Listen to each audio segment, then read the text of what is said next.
Hello, I'm Doireann Mc Dermott and you're watching the weekly wrap-up, a look at the main events that had an impact on markets this week.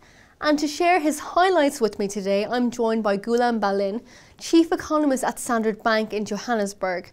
So first of all, let's begin with the Eurozone and looking directly at Cyprus, which dominated headlines this week.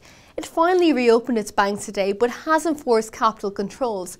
Now, on the back of this Cyprus news, the euro traded near a 4-month low and safe haven German government bonds rose. Now, what are your thoughts on this week's events in Cyprus and the Eurozone? Cyprus continued to have a lingering impact on the European economy and by implication markets even further afield. Of course, most market participants are very aware that what is otherwise a small market, that is subprime in the United States, in 2008 precipitated a global economic recession by the first quarter of 2009. So I think even though many do recognize that Cyprus is small in population and quite puny in economic size, in a globalized world, flux in financial markets can transmit to a variety of places. So yes, on balance, this week has been somewhat better for Cyprus, but concerns about a new model of bail-in terms of creating more safer systemic financial systems will linger for a while throughout Europe. And also today, the sterling weakened against the US dollar on the back of disappointing UK data. Now, Eurozone news has kind of taken all the negative headlines this week. But what do you think about the UK this week? Has it been a difficult week?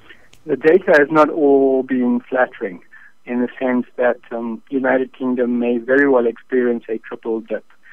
So that balance between austerity and fostering confidence that begins to engender some level of growth seems elusive. The policymakers in the United Kingdom just don't seem to be able to craft a plan that inspires confidence, both with respect to consolidating fiscal policy and injecting just the right level of growth stimulus. And it's unsurprising, therefore, the United Kingdom currency, sterling, has remained vulnerable.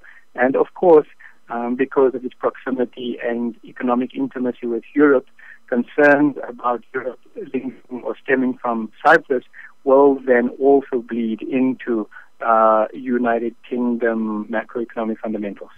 And now if we turn our eyes to North America, what type of week has it been for the US and Canada in terms of data?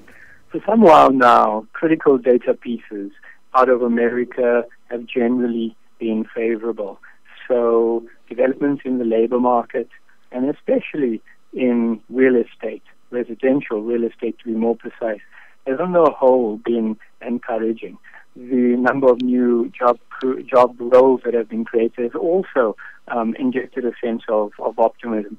And one does not forget, even if the United States economy is not going to be providing thrust to the rest of the world, say, the way China may be, the United States is still a very significant economy, a little bit more than $15 trillion in size, and an economy of that scale growing at 2% can engender a fair amount of stability in the world. So I think almost silently, while so many have been focused on Europe as an epicenter of concern, the United States in particular has emerged as a force of stability in 2013.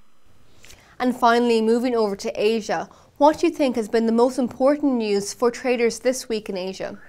So apart from focusing on the developments in Cyprus with consequence for the remainder of Europe, China has in particular focused on the residential property market. And we know that the authorities for some time now have been quite concerned about elevated prices and have sought to contain price growth. So fresh regulations in attempting to create less secondary market activity is serving to dampen price activity in that real estate market. But on the whole, China is very correlated to American consumer confidence, and in that light, the export side of China's economy is a little bit more wholesome and constructive. The signals from the industrial and investment sector in the Chinese economy is also reasonably favorable. And after having therefore bottomed out in the third quarter of last year, it still seems like China will hold on to at least 8% growth over the next couple of months, which therefore means it can serve to complement the United States as being forces of stability over the coming quarters. All right, thank you very much for your input today. Well, viewers, just to wrap things up, I will leave you with the quote of the week by David Tinsley, Chief UK Economist at BNP Paribas, who said, "One of the options UK banks don't have to fund 25 million capital shortfall is to get public sector infusions of cash, at least for the foreseeable future. The UK government has been quite clear it doesn't have the appetite for political reasons to inject new public money into banks. That's unlikely to change over the next couple of years or so." Well, viewers, that's it for right now, but do have a great Easter. Goodbye for now.